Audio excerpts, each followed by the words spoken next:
Vítam vás v poslednej tretej časti tripu okolo Botnického zálivu. Tento úsek je pre mňa najzaujímavejší, nakoľko preverí, koľko sa elektromobilita posunula celkovo ďalej.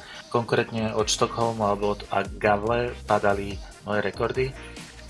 Od Gavle bolo nejakých 2300 km domov, presne za 24 hodín.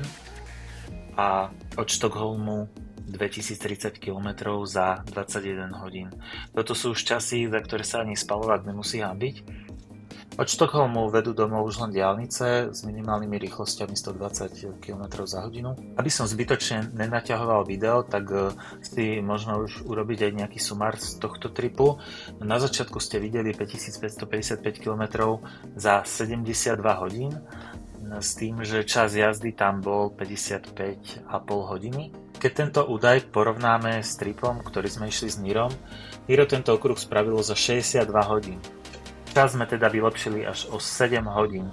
Priemerná rýchlosť s Nirom bola okolo 89 km za hodinu, Ioniq 6 bola za celý trip okolo 100 km za hodinu, a to vrátane vo Baltia, kde boli okresky 90-ky, nejaké obce, alebo potom Fínsko a Švédsko, kde na mnohých úsekoch boli 80-ky.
Púšťame Švédsko a cez Oresundský most prechádzame do Dánska. Momentálne je noc. Súčasťou Oresundského mostu je aj podmorský tunel. Tam vidno, ako nám lietalo GPS-ko. V Dánsku nás čaká ešte prechod cez druhý most ponad morom. Cena za jednosmerný prechod cez oba tieto mosty je 95 eur.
Prechádzame hranice z Dánska do Nemecka. Na úsekoch s neobmedzenou rýchlosťou sa pohybujeme s Ioniq 6 okolo 150-160 km za hodinu.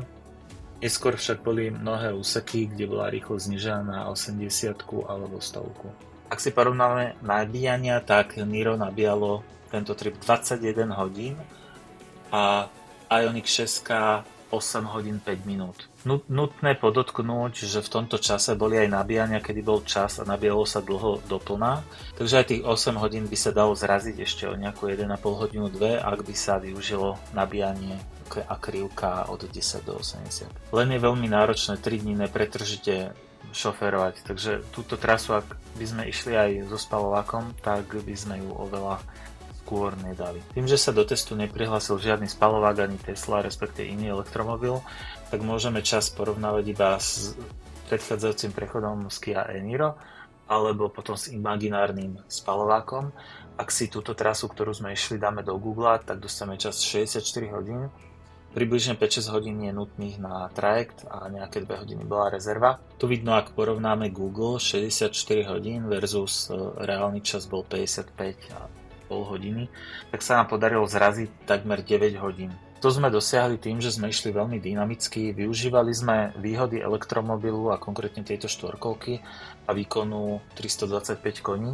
Veľmi dobre sa s autom predbiehalo aj na úsekoch, kde sa napríklad spaľováky báli predbiehať. Celkový čas 72 hodín za trip by sa dal ešte skrátiť, minimálne o 2 hodiny, ktoré sme neplánovane vo Fínsku prespali. Prípadne dal by sa ešte zoptimalizovať príchodku trajektu a ušetriť tam nejakú 1, 2, 3 hodiny. Z pohľadu elektrickej energie Kia e-Niro spotrebovalo takmer 980 kWh energie, Ioniq 6 1 MWh a 50 kWh. Takže o nejakých 70 kWh viac. Nesmieme zabúdať, že priemerná rýchlosť Ioniqu bola takmer o 10 km za hodinu vyššia. Ioniq aj viac narekuperoval, za celú trasu až 105 kWh energie, kým Kia e-Niro iba 70. Celkovo ale môžeme povedať, že Ioniq 6 v prevedení štvorkolky má spotrebu rovnakú alebo lepšiu ako Kia e-Niro.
Ďakujem za pozornosť. Ak sa vám video páčilo, podporte ho prosím lajkom alebo sa prihláste na odber. Ďakujem pekne.